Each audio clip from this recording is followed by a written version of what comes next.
All right. Hello, everyone. Can you all see and hear me? Excellent. Anyone else having trouble with Brightspace? I had to go directly via Zoom today rather than through Brightspace. Um, and I was having some issues with it yesterday as well. I don't know. What about you guys? Good. Yeah, I don't know what's up. I don't know what's up with it. It's very strange. Anywho, well, we might as well get started. So today we're going to start a discussion on freedom of the will.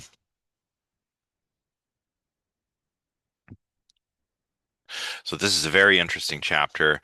It's the penultimate chapter. So the second last chapter that we're going to look at. Um, and a number of you I've noticed just from going through the proposals have decided to write about this topic. So I hope that this unit is helpful for you. Not just, I hope it doesn't just teach you something, but perhaps it'll be helpful if you've decided to write your essay on this topic.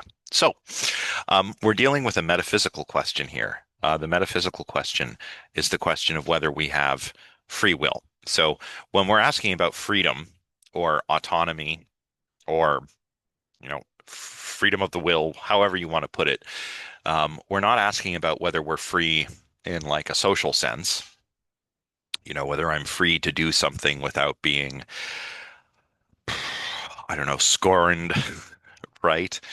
Or disapproved of, or in the political sense, where, I'm free or not free to do certain things based upon, what rights I have or something like that. No, we want to know whether we are the sorts of beings who are free, the sorts of beings who can choose how we act, what we think, etc.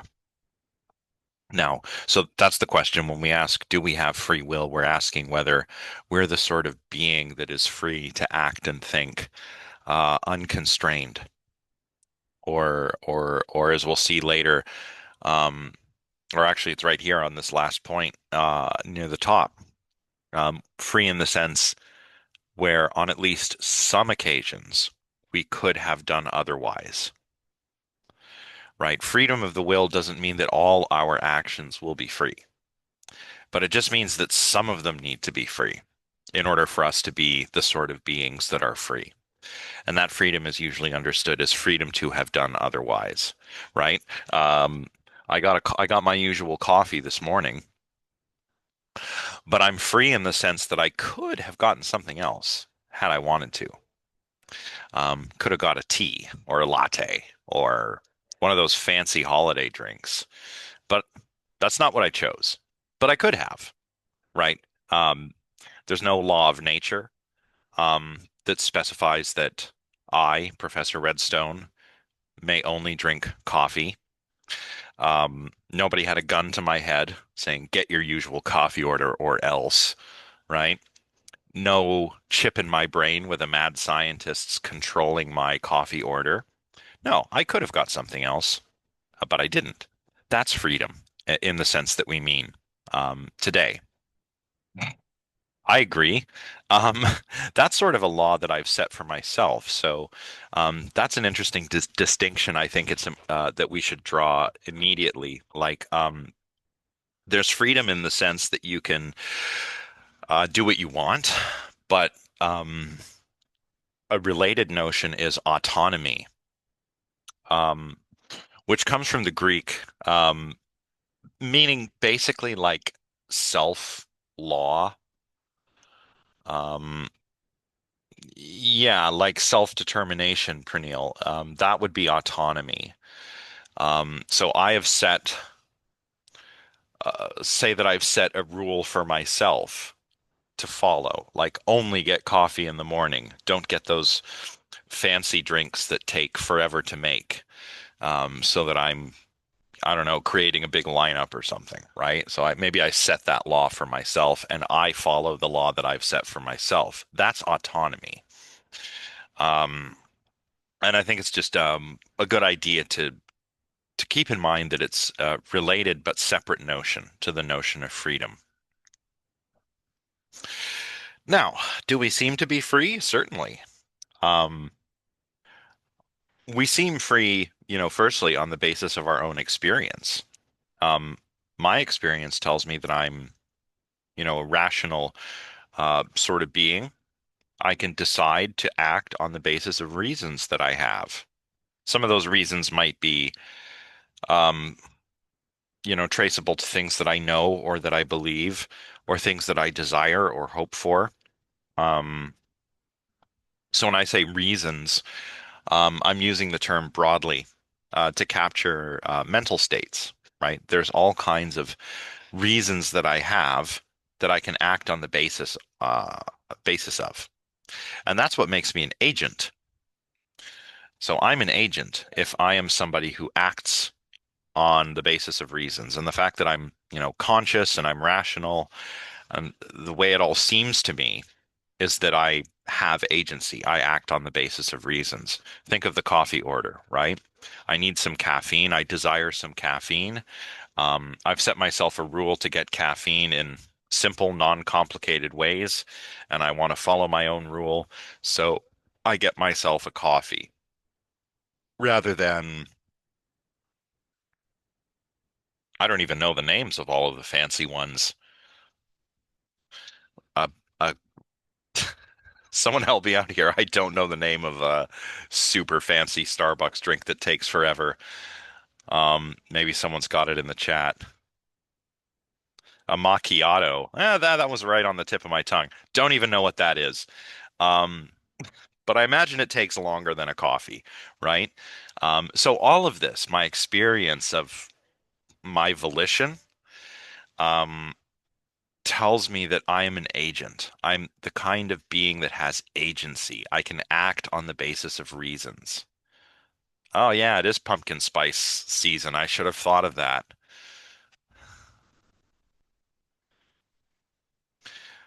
Now, so that's the way, excuse me, it seems to us. But what if we're not actually free? This is the worry, right? When we look at the picture of the world that science illustrates for us, seems pretty deterministic, doesn't it? Everything seems to be determined by um, the laws of nature and by prior conditions. And we're a part of the world. We're a part of that world. So, how likely do you think it is that we are an exception to those laws? Probably not very likely. And so that implies that, contrary to our experience, we don't have freedom of the will. And that's unnerving, isn't it?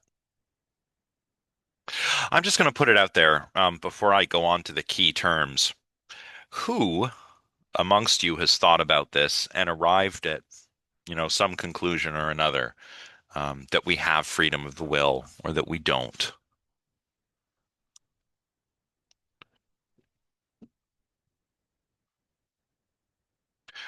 Srivatsan, go ahead. We have to explain. Just whether you think we have free will Oh, or yeah, I or not. do. You do? Okay, perfect. Anyone agree? 80-20. Okay. Maybe it doesn't matter. Oh, okay. Yeah, this is one thing I think we ought to keep in mind is that even if we don't, it feels like we do. Maybe that's important. So Ryan and Sohaila also agree. Some freedom of the will. I mean, like I said earlier, in order to say that we have freedom of the will, perhaps not all of our actions need to be free, but some of them need to be free. At least some of the time, it has to be true that we could have acted otherwise, right? Some people will oh, there's some more in the chat. Mhm. So, okay, a lot of free will optimists. Good. So, some people who believe in freedom of the will are called libertarians. Yeah, I mean, again, like we're not completely free. Uh, but if we're free some of the time, that's enough to say that we have freedom of the will. So, the libertarians are kind of on one of these extremes, right? And libertarian in this context isn't like a political libertarian. It's quite different. It's a metaphysical position in this context. So Nicholas sees freedom of the will as an abstraction. Um, sure, okay. Um, and Samir is a determinist, and it doesn't matter if we have free. Oh, I don't know. I think it matters. Um, but I'll get to that. Okay, so if you're a libertarian, that's a metaphysical position in this context, not a political position. Libertarians believe that we do have free will, and further, that free will is incompatible with a deterministic universe. So I see this kind of expressed in certain, different ways, but I think you can understand it roughly as follows. Either the universe is not deterministic and we are free, or we are just the kind of being that is free. Our souls, for example, um, are not um, subject, right, to the physical laws that govern the behavior of everything else in the universe. In that sense, it's still a rejection of a deterministic universe because there is something in that universe that isn't determined, which is us, right? So that's the one extreme where we're really, really free, libertarian free will. Again, free will is incompatible with a deterministic universe. We're the sort of being that is free. And maybe that's due to, I don't know, it could be like a dualist view, for example, where the soul is not physical and thus not subject to the laws of nature, not determined by those laws and prior conditions, that sort of thing. Then on the opposite end of the spectrum, we have the hard determinists. Again, a kind of incompatibilism. So free will is incompatible with a deterministic universe, but the universe is deterministic. So we don't have free will. And be very careful if you're writing an essay on this, or when it comes to the final quiz, if there's a quiz question related to this, be careful not to confuse determinism with fatalism or with destiny. Um, so destiny or fate is really more of a religious concept rather than a philosophical or scientific concept. And I'm not trying to knock religion when I say that. I'm saying it's just a different sort of concept. Um, right. Um, Fatalism is like a stronger claim than determinism. Um, but what's the difference? Well, a determinist would say, what you do, your actions, your choices, all of that are determined by the laws of nature and prior conditions. But destiny, you can see it's more religious in the sense that, or even mythological. We could put it that way. It's like religious on the one hand. We can imagine, a lot of people who believe in God and subscribe to some particular religion might believe that God has a plan for them, right?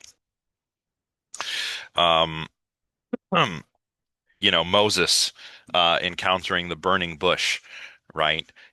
You've got to lead the Israelites out of Egypt, right? You got to do it. I'm giving you that job, Moses. You got to do it. It's kind of like destiny, right? Or, fate. Think of Oedipus, who's mentioned in one of the little boxes in Crumley's chapter, Oedipus Tyrannus or Oedipus the King. I know we've mentioned this before, but do we want to kind of recap the story and see, try and illustrate the way that this notion of fate differs from determinism?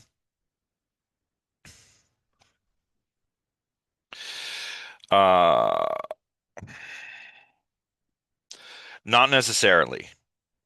I mean, some philosophers, like there's one in the chapter who thinks that yes, we should just all be fatalists, embrace determinism and become fatalism, but not necessarily. Um, so determinism is a type of incompatibilism where we live in a deterministic universe. We're not free because everything is determined by physical laws and prior conditions. But so when it comes to Oedipus, right? His parents received this prophecy where, you know, I don't know the details, but they get this prophecy: your son will kill you, the father, Oedipus's father. And Oedipus's father wants to prevent this fate, so he leaves Oedipus out in the wilderness to die. Um, Chains him up by his ankles. Um, that's why he's called Oedipus. Oedipus means swollen foot. But this shepherd finds him and frees him and raises him, grows up. So Oedipus's father thinks that Oedipus is dead, but he's not. They encounter each other on a crossroads years and years later. Um, um, and a conflict ensues, and Oedipus ends up killing his father. And so by trying to prevent his fate, Oedipus's father actually brings it about in a way. Um, and of course, Oedipus is not innocent in this either, right? He goes and becomes the king of Thebes and marries Jocasta, who he doesn't know is his mother. They have kids. A miasma befalls the city, and Oedipus tries to figure out the cause, and he learns that he is the cause by having committed this crime against nature or this crime against the gods of incest. Um, when Jocasta finds out, she hangs herself, and Oedipus finds her body and takes the brooches from her robes and stabs his eyes out. So, that's fate. Um, Determinism is not quite as strong. Compatibilists say there's a middle ground between determinism and libertarian free will. They say that free will is compatible with a deterministic universe. And we'll talk more about compatibilism later on. Now, here's why it's important to answer this question. It would be important to know if we're free. It would be concerning if determinism was true, in fact. Why? Well, because what happens to moral responsibility? So, whether we're the kind of being that is free has implications for how we think about moral responsibility. So, to be held morally responsible for something, to be blamed or to be praised for something, those actions, whether they're good or bad, have to have originated within the person who's done them, the agent. So, like in the slides, right? Here I've said, if you praise me because I've donated some money to charity, I don't really deserve that praise unless the decision originated within me, unless it was an action that I, as an agent, caused. Likewise for doing something bad, right? I I need to be an agent in order to be held morally responsible. I have to be the author of my actions. There was a really interesting case that came up in my other class just the other day, actually. And it's the case, I think this happened in Canada, if I'm not mistaken, but it was a case of a man who, during a sleepwalking episode, um, got in a car, drove to his in-laws' house, and murdered them. Um, Now, in this case, I believe he was found not criminally responsible. Why? He wasn't conscious when the events happened.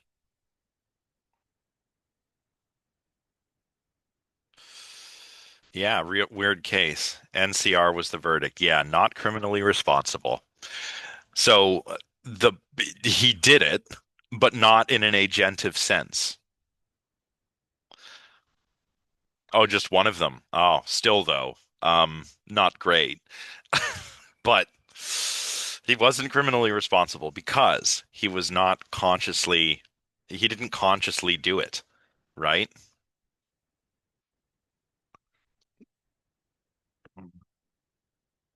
Yeah, very interesting case.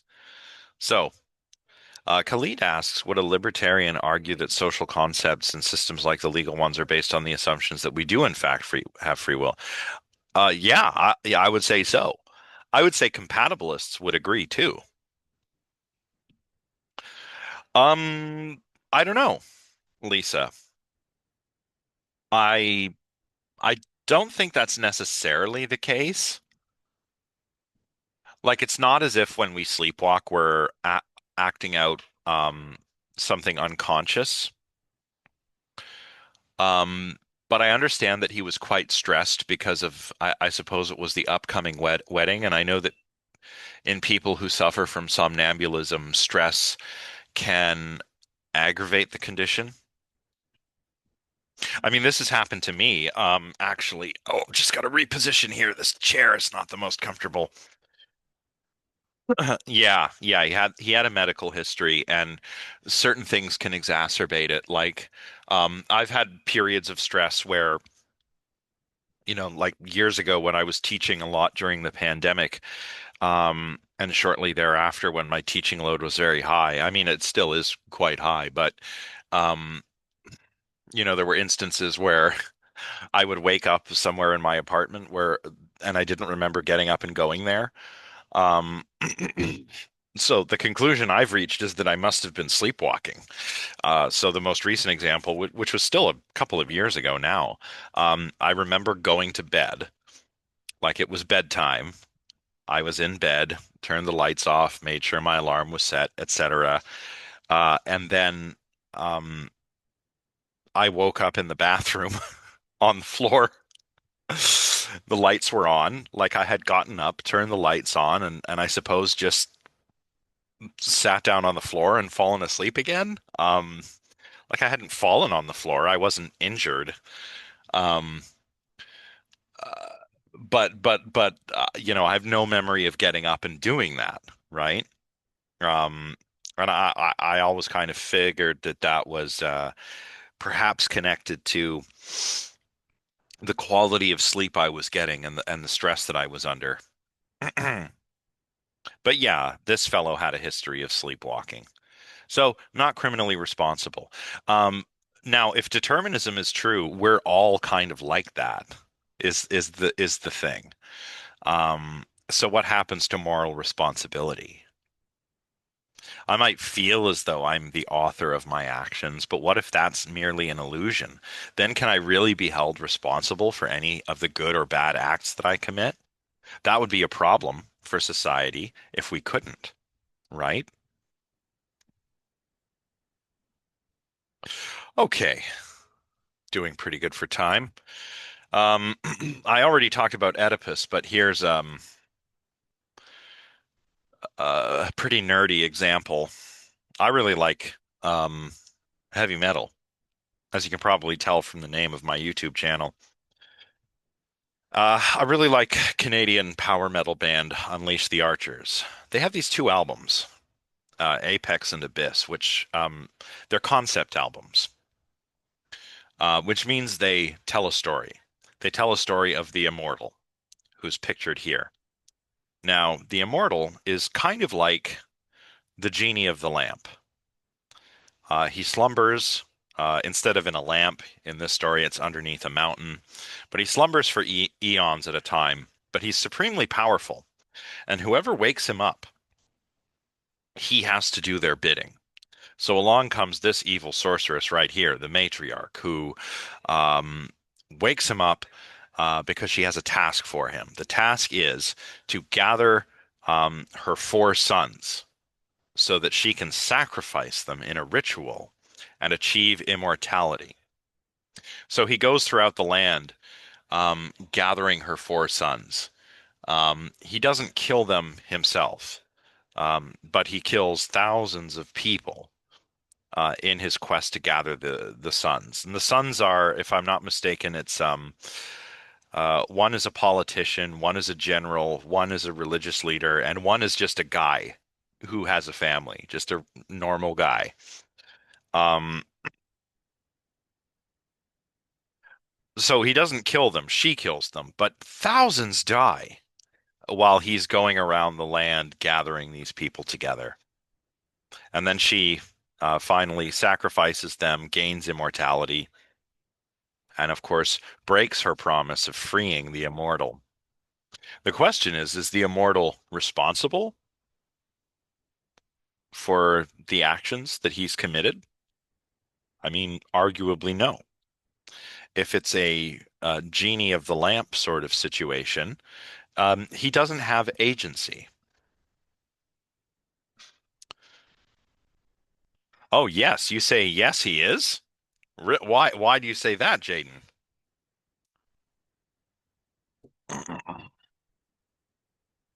Could he have done otherwise?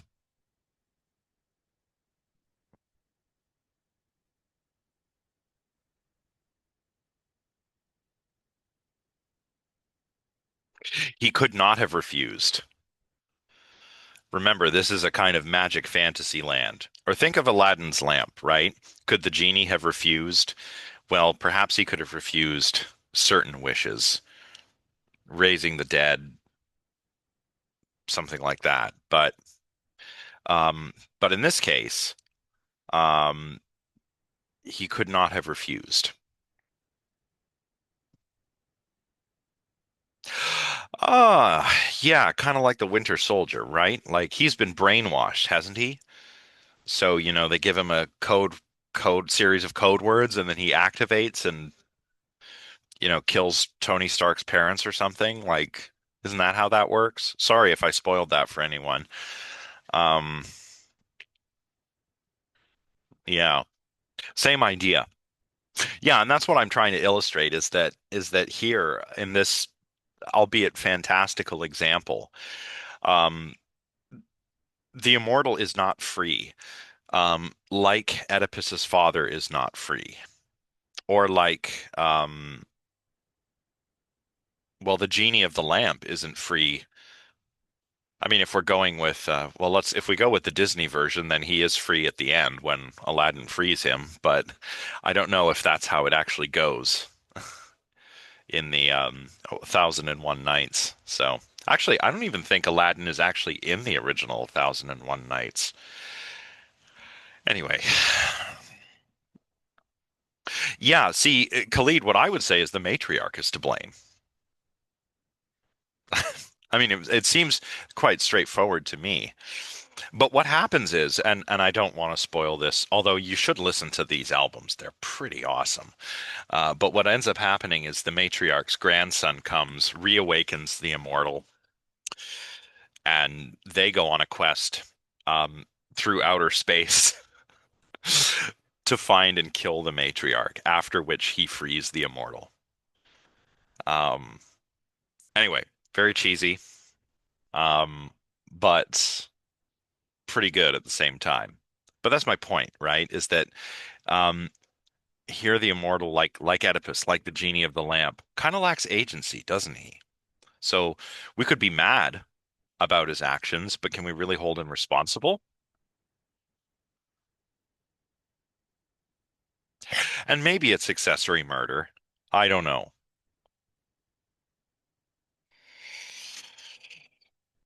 Okay, let's look at free will and determinism here.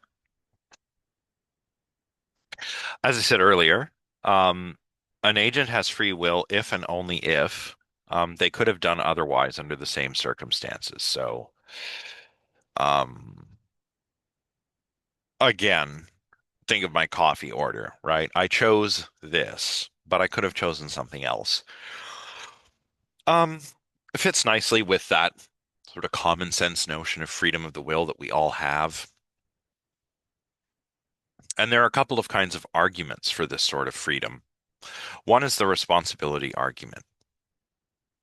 We've got to hold people responsible for their actions. Why? Why do we do that? Well, we believe that they could have acted otherwise. I'm responsible for my choice of coffee this morning because I could have done otherwise. This is different than, reflex actions, for example, like a doctor hitting your patellar tendon with a hammer, and your leg moves, but you didn't cause it to move. The doctor did with the hammer. Um, the sleepwalking fellow could not have done otherwise. And I don't mean that he might have ended up not murdering somebody while he was sleepwalking. That could have happened, but it wouldn't have been he, the agent, who decided that. So if you did A, but you could have done B, then we can hold you responsible for having done A. And A could be good or bad, right? A could be something horrible like murder, or it could be something good like, I don't know, donating all of your money to feeding the hungry or something, right? So we could schematize the responsibility argument like this. We can say, if we are responsible for our actions, then we have free will. Um, we believe that we're responsible for our actions, therefore, we have free will. That's the responsibility argument. But there's also an experience argument. The experience argument says we experience ourselves to be the cause or the source of our actions.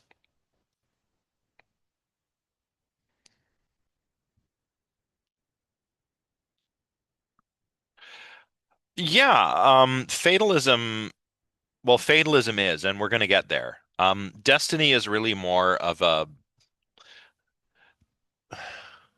destiny is also metaphysical, but in a different way than what we're talking about here. Like destiny is more like, so if I'm a determinist and I believe everything is determined, um, then I'm going to claim something like, all of my actions are determined by the laws of nature or the laws of nature and prior conditions. But if I'm arguing for something like destiny, my argument's going to look quite different. It's going to take on a sort of mythological significance, right? Think back to Oedipus and his father. That was fate. That was destiny. Why? Well, because the story goes, all of our fates are determined by the fates, right? The fates of ancient Greek mythology. So who are the fates? Well, you have Clotho, um, Lachesis, and Atropos. So Clotho is the spinner. So she spins the thread of fate. Um, the other two I get mixed up, but it basically they mean measurer or allotter and cutter. So you have one of the fates spinning your thread, spinning the thread, another that allots how much you get, and another one that cuts it, that marks the end of your life. Um, or again, I use the example of Moses, right? Who's told, um, you've got to get the Israelites out of Egypt. Okay. Um, it's not like he could have said no, right? It's like, hey, I'm giving you a job. Take the staff. You can work my wonders with it. Go talk to Pharaoh. Get everybody out of there. Um, Probably could not have done otherwise because he's been given like a mission of divine significance. Same way Oedipus, couldn't have changed his fate because it's not up to him. It's up to the three fates, right? Yeah, I mean, you can explore. Um, that just keep in mind, there are some similarities and differences. Okay. So the experience argument, right? That says we experience ourselves as the causes of our actions. And further, that our experience is a reliable guide. Um, Now, my experience suggests I'm the author of my actions. I think experience is a reliable guide. I'm not insane. I'm not hallucinating right now. I'm not intoxicated. I don't have a mad scientist controlling my thoughts, um, et cetera, et cetera. So my experience should be a reliable guide to what is the case, and it suggests that I am free. But some people disagree with this. So B.F. Skinner was one. Daniel Wegner was another. Wegner actually describes our experience of intentional action as the mind's best trick.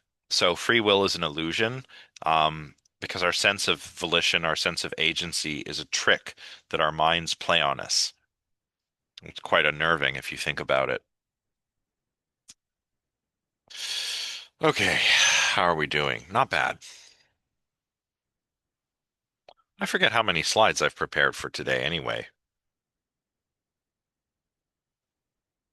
Oh yeah, we're making good time. Let's talk more about determinism. Now, determinism claims that events are the necessary outcomes of physical laws and prior circumstances. So necessarily, determinism says that effects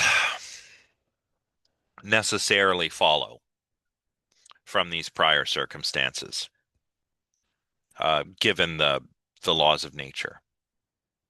What are events? Well, they're happenings. Think of them as happenings or changes in states of affairs, right? Um, they could be simple, like when you graduated from high school. That was an event, not just in the sense that it was a big event in your life, and your teachers and your family are all there. It's an event as in a happening or a change in the state of affairs. Um, some events are very complicated. Some events are made of lots and lots and lots of events, like World War II was an event, but it was made of like lots and lots and lots of other events. Um, Events can include changes to the properties of an object. So if I leave my coffee out, it will get cold. It will go from hot to cold. That's an event. Um, Even simple things, changing from one pair of shoes into another, giving that bookshelf a new coat of paint, like the bundle theorists did back in that unit on bundle theory. Those are events.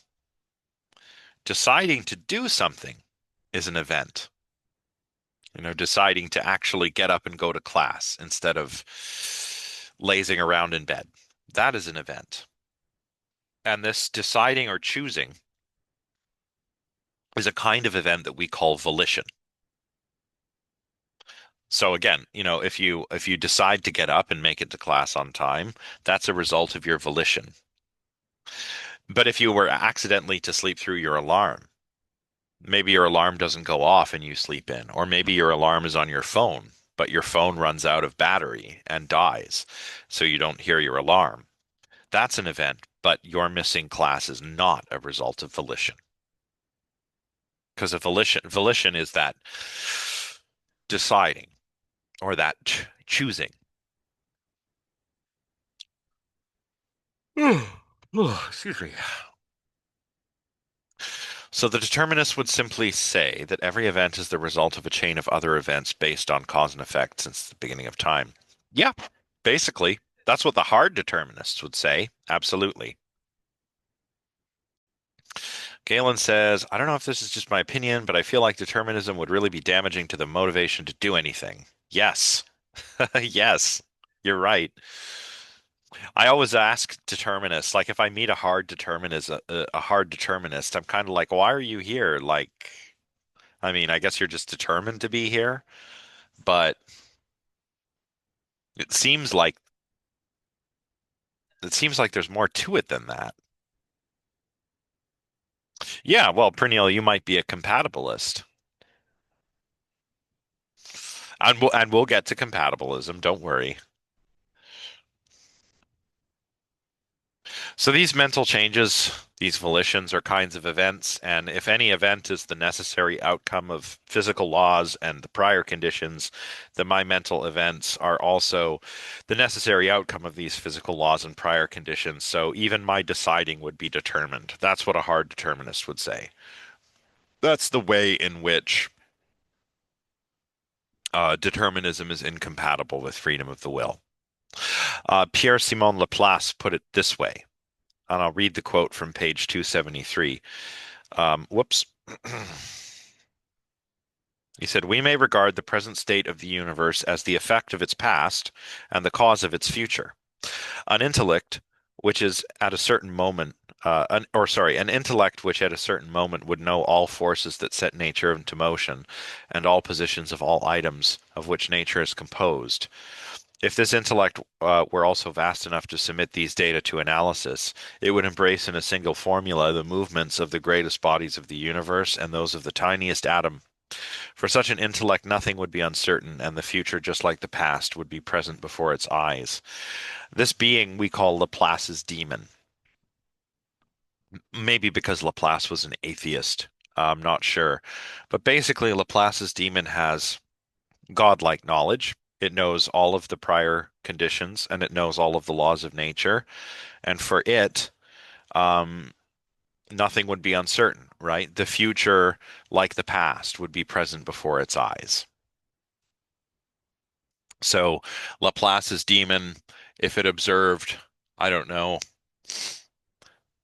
the universe at 1 second old, right, like 1 second after the Big Bang, if it knew all of the laws of nature and all of the conditions at that point, then it would be able to predict with certainty that all of us would be here now, you know, 13 and a half billion years later, um, in a philosophy class doing what we're doing right now, talking about determinism.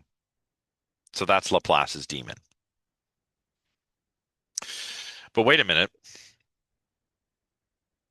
there's already a sort of being that's supposed to have godlike knowledge, and that, of course, is God. So if God knows everything, does that mean we're not free? We'll have to circle back to that one, but it's an important question. Okay, Leanne says, I feel like a lot of arguments we make are dependent on a realist notion of science, that science actually describes the real world instead of being a bunch of models that we are constantly trying to make matter. I guess this is part of what we were trying to get at with feminist epistemology all the way back. Yeah, that is a really good observation, Eliane. Um, so, yeah, and you are using that term right. Uh, if you're a realist, a scientific realist, then sure, the laws of nature are actually these determining forces. But if they're just descriptions of how things happen, it's not like the universe is following rules that someone has set. Um, does that mean determinism isn't as deterministic as it seems? Possibly. Yeah, Laplace's demon would basically be doing some kind of insane calculations where it could work out what the future would be. I don't know if it's going to be very much like differential calculus. I guess it's like differential calculus in the sense that it would it would be able to comprehend how every variable affects every other variable. Jaden says a strong prediction of intelligence and experience doesn't necessarily rule out free will just because it's known and predicted. Yeah, yeah, granted us free. Well, that's the escape route, right, Lisa? Maybe sure, God knows everything, but um, God has also made us the kind of beings who are free.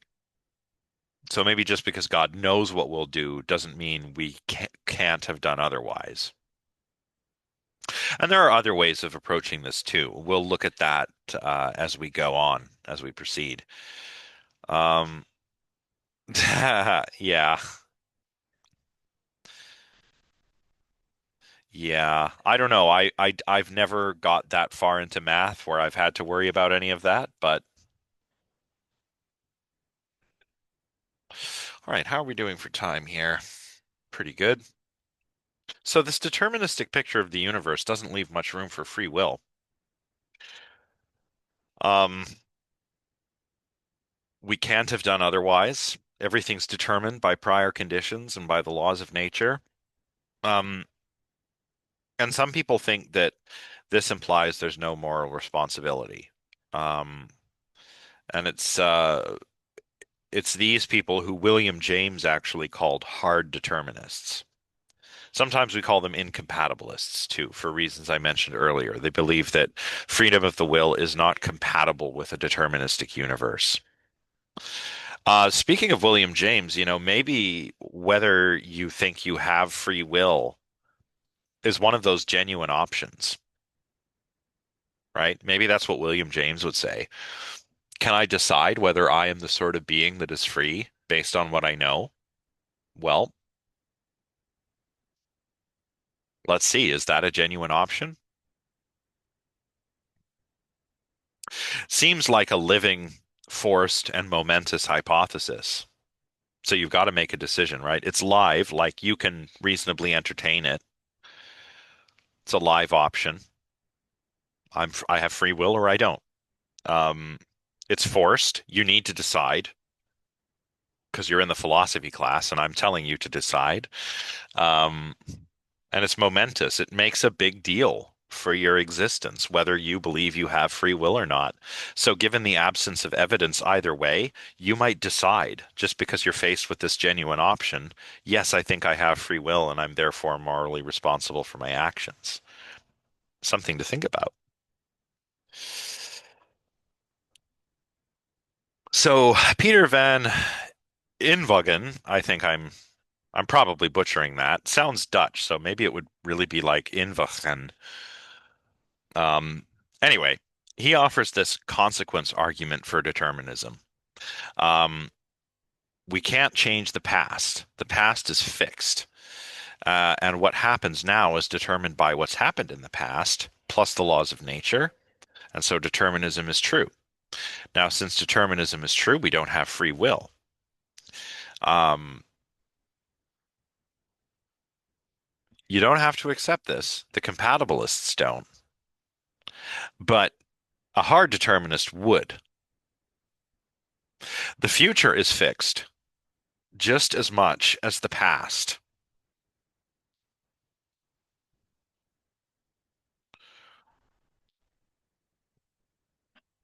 And so we do not have free will. Now, the incompatibilists would say, yes, I agree with this. But the compatibilists would say, maybe not.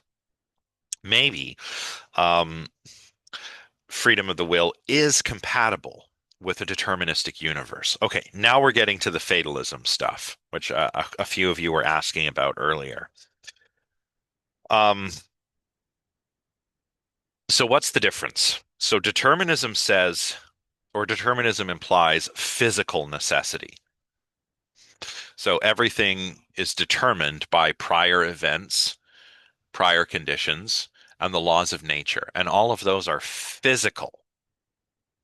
But fatalism says that things are not just, or events are not just physically necessary, they're metaphysically necessary. It was metaphysically necessary that Oedipus's father would be killed by his son because that's what the fates decided. And in trying to prevent it, he just brought it about. So fatalism is stronger in that um, fatalism is about metaphysical necessity, not merely physical necessity. And some fatalists would say that we ought to just resign ourselves to our fates. We'd be happier that way. I don't know if we'd necessarily be happier or that our lives would be more peaceful. Um, my go-to example is a Netflix show, which is based on a series of books, the Saxon stories. I'm sorry to get so nerdy today, talking about literature about Saxons fighting Vikings and heavy metal albums and so forth, but I'm always reminded of this character in this show, um, who's what is he? He's some kind of uh, he's the son of some lord in England, and then the Danes come and kidnap him, and he's raised with them. And then as he grows up, he's got to go help Alfred the Great uh, create England or whatever, right? So anyway, he always begins the show with a recap, and he says, "Destiny is all." Like, I'm just going to embrace my destiny. Of course, it's not really very happy. Um, you know, he's been dispossessed of his lands and he wants them back. Um, uh, he's lost numerous friends, lovers. His entire family is killed twice. Um, but he's resigned himself to his fate. Um, is his life peaceful? No. Um, is he happy? Maybe. I don't know. But anyway, that's just an interesting fictional example. The show is The Last Kingdom, by the way, if anyone wants to check, if you like historical sort of drama. It's fun. It's fun. Um, but I wouldn't say that, this guy's life is happier or peaceful. And again, a related idea here is destiny. Thus destiny is all. His sort of moniker, his little tagline. But destiny, as I mentioned earlier, I think has like mythic or religious or spiritual connotations that determinism really doesn't. Here's a more philosophical scenario, which comes from Richard Taylor. It's quoted in the following little preamble, and then we'll get to the example of Osmo. So Taylor describes fatalism as follows. He says, "Fatalism is the belief that whatever happens is unavoidable. That is the clearest expression of the doctrine, and it provides the basis of the attitude of calm acceptance that the fatalist is thought quite correctly to embody. One who endorses the claim of universal causation, then, and the theory of the causal determination of all human behavior, is a kind of fatalist, or at least he should be if he is consistent." And then he has us imagine the life of Osmo. So it's a little thought experiment. Osmo is a man who one day goes to the library, and he finds a book entitled The Life of Osmo. And he picks it off of the shelf and he finds that it describes his entire life accurately. He's reading it. And, oh, this is me. But the book ends 3 years from that day with Osmo dying in the plane crash. Now, Osmo perhaps decides to try not dying in a plane crash, but he ends up on a plane and 3 years from that day, and the plane goes down. All of our lives are determined like this, Taylor says. And, moreover, we should just accept it. We should just resign ourselves to that fate. Osmo could have had 3 more years, 3 more good years, rather than 3 more years of desperately trying to avoid dying in a plane crash. At least that's how the argument goes. And we should all be like Osmo, perhaps.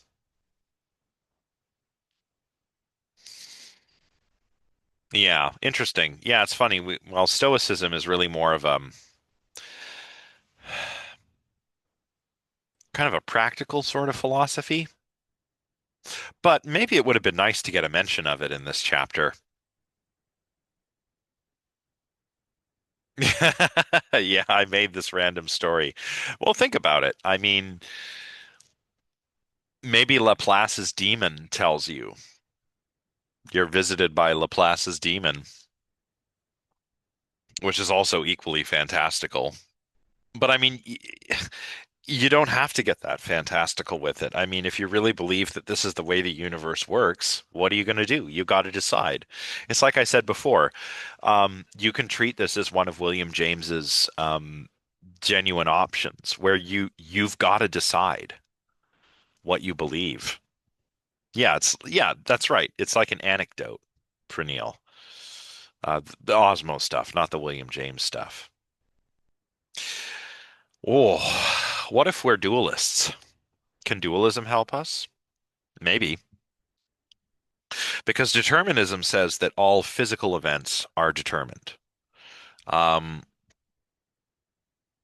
but if you're a dualist, like a substance dualist, or maybe even a property dualist, and you think the mind is in some sense not physical, right? It could be non-physical because it's made of a non-physical substance, or it could be non-physical in the sense that the mental is governed by mental laws. So we're dealing with mental properties governed by mental laws, not physical states of affairs governed by physical laws. Then maybe we're not determined. So maybe determinism can help, or maybe dualism can help us out of this mess and help us save moral responsibility. So either flavor of dualist, you probably think that the mind is uh, not governed by physical laws. Does that mean we're free? Well, as I intimated at a moment ago, there might be mental laws. Um, Now, if there are mental laws, if some version of dualism is true, and if there are mental laws that govern the mental, just as there are physical laws that govern the physical, we can't rule out the possibility that we're still determined on dualism, right? Mental laws might be, just think of belief, desire, psychology. These mental laws might describe the ways in which beliefs and desires combine to produce other beliefs and desires or actions or both. And if those work in a law-like way, just like the laws of nature, then we can't rule out that we're determined. Or if the soul, right, if you're like a substance dualist and the soul is non-physical, well, okay, but maybe there are non-physical laws that govern it. So dualism doesn't necessarily help us out here. It might not. What does the science say? Now, Crumley mentions a number of thinkers, Wegner, for example, but I'm just going to focus on the work of Benjamin Liebe because this is really interesting stuff. So, Benjamin Liebe, we've known in neuroscience since about the 1960s that voluntary actions are preceded by something that we call a readiness potential. Well, what is that? It's a slow shift in negative electrical potential. That means a shift toward like negative polarity. How do we record this? Well, have you ever had an EEG, an electroencephalograph placed on your head? It's that one where you wear a sort of shower cap looking thing, and it has all these little electrodes in it. And what those electrodes do is they measure changes in electrical potential that are generated in the brain, but we can measure them on the scalp. So it's non-invasive. It takes a bit of time to get set up, and we have to do all kinds of statistics to get rid of all of the noise and look at the areas that we want to look at. But we can detect these changes in electrical potential that precede voluntary actions. That's one of the things that we can do with an EEG. Yeah, so Lisa knows what I'm talking about. I haven't really had one, although we did a little EEG study in my neuroscience class, and I got to put the cap on and look at my brain waves. It was pretty cool. Um, so we record these readiness potentials or RPs with an EEG. Um, what's important for us here is to keep in mind that um, this readiness potential appears 500 milliseconds to 1 second, about an average of 800 milliseconds before a consciously initiated action is performed. So, if you say, okay, I want you to randomly raise your finger, and you decide when to do it. You've got 30 seconds and you can raise your finger at any time in that 30 seconds. Then, before I raise my finger, you're going to see a readiness potential in my premotor and motor areas. Yeah, it's fun. Um, so um, all of this made Libe curious whether your conscious awareness of your urge to act occurs before the readiness potential or after.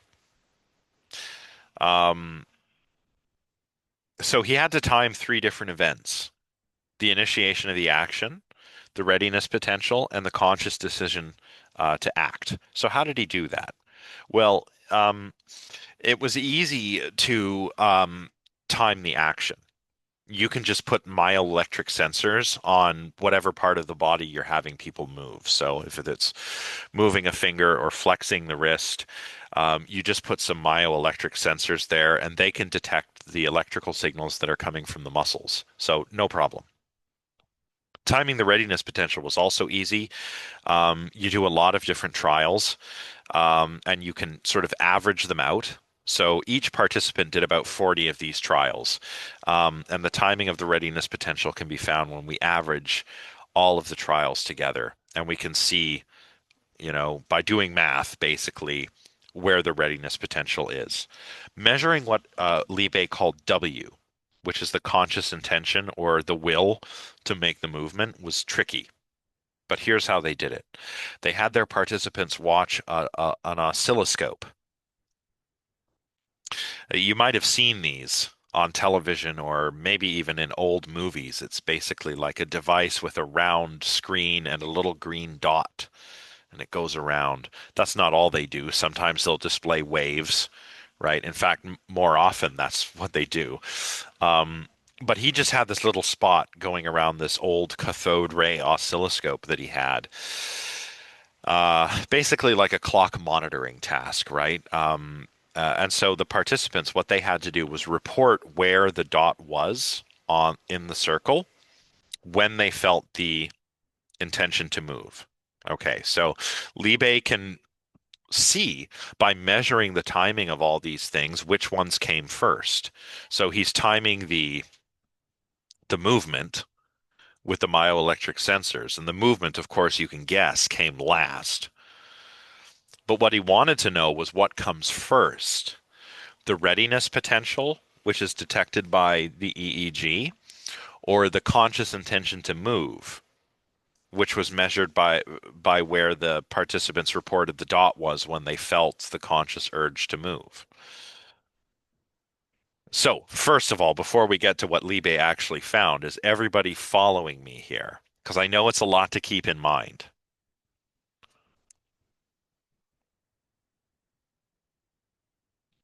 I mean, you can imagine yourself in this situation if you like.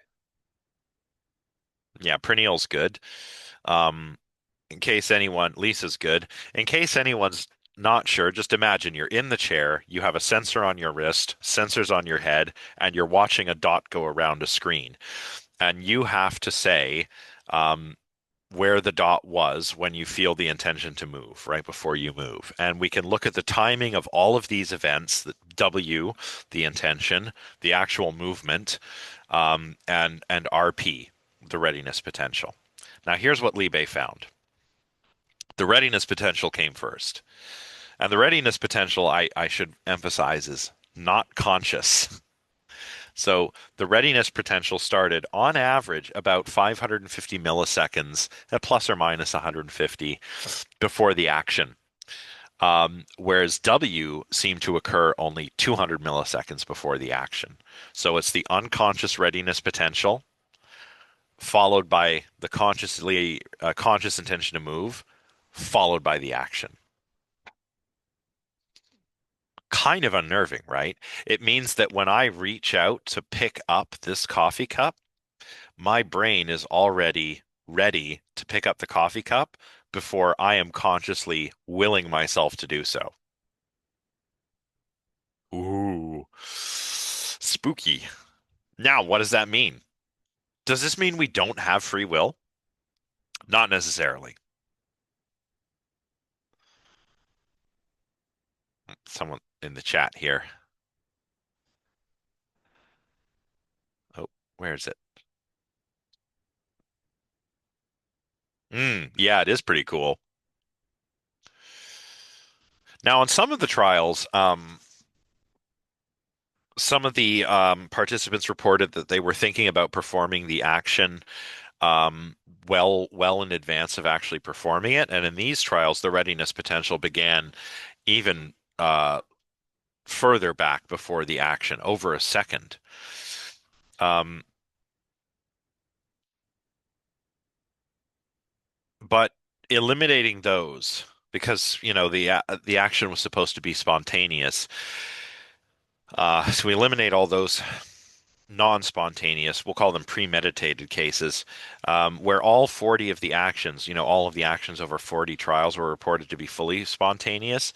The RP began on average 535 milliseconds before the action, and W began just 190 milliseconds before the action. Um, the conscious decision, W, began on average 350 milliseconds after the onset of the readiness potential, which is quite a long time in neuroscientific terms. Um, now, uh, does this mean we don't have free will? No, no, it doesn't. In fact, Liebe himself noticed that in some trials, um, he noticed what looked like a readiness potential that sort of fizzled out. And on those trials, um, the participants reported that they had felt the urge to act and then decided not to. Liebe called this the conscious veto. So your brain is kind of planning the actions that it can take, and you let it go ahead, or you don't. The way that the British psychologist Richard Gregory put it was that we do not have free will, but we do have free won't. And what he meant was something like this. The brain is always planning actions that we can take based on the environments that we find ourselves in. But owing to inhibition, owing to conscious control, we don't just act out every action that the brain plans. We have to consciously let certain actions happen. That is free won't, right? There's actually a very, very interesting neurological disorder called environmental dependency syndrome, which can occur following certain kinds of brain injury, where this sort of inhibition stops working. Uh, so, for example, if I had environmental dependency syndrome and I was sitting here teaching this class and I just happened to look over at the elevator, what my brain does is form what we would call a motor plan, a series of coordinated actions, which would involve me getting up and walking over and getting into the elevator just because I've seen the elevator. In fact, my brain is doing that right now when I look at the elevator, but I'm not getting up and just leaving the course and getting in the elevator because I'm inhibiting those plans from being carried out. But if I had environmental dependency syndrome, I could be sitting here in the middle of the lecture, look over like this at the elevator and see the elevator and just take my headset off and get up and leave, you know, go over to the elevator, get in the elevator. And if you were to ask me why, I would probably confabulate some reason why I did so. But the real reason is that my brain did not inhibit those plans from being carried out. The same thing could be going on here um, with the readiness potential, right? Your brain is like, oh, we can randomly move anytime you want, and then you let it go ahead or you decide not to do it. That's the conscious veto. So just a lot of, and I mention this because a lot of people use these experimental results of Libe's to try and argue that determinism is true. Libe himself did not even interpret these results that way. Yeah, it's like we're agreeing with our brain. That's a simple way of putting it, but I think it gives you the idea, right?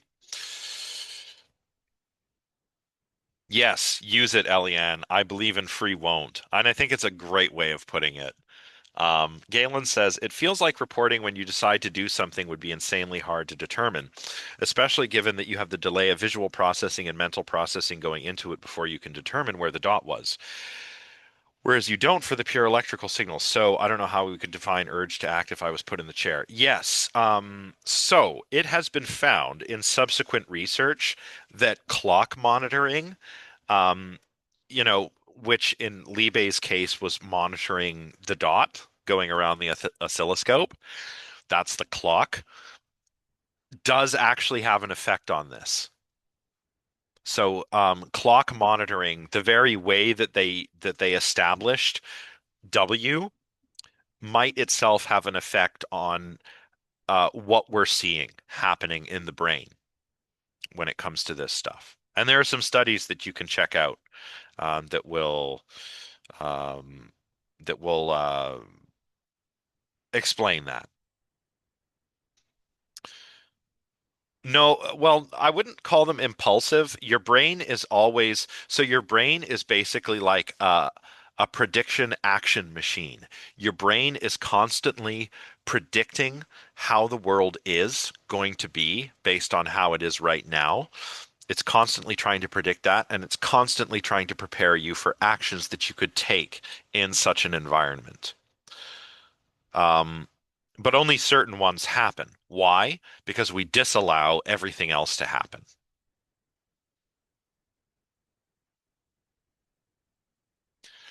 It's not a large language model. It's more than that. But I see what you mean. Our brain really is the most sophisticated neural network that we know of, and it's a predictive network.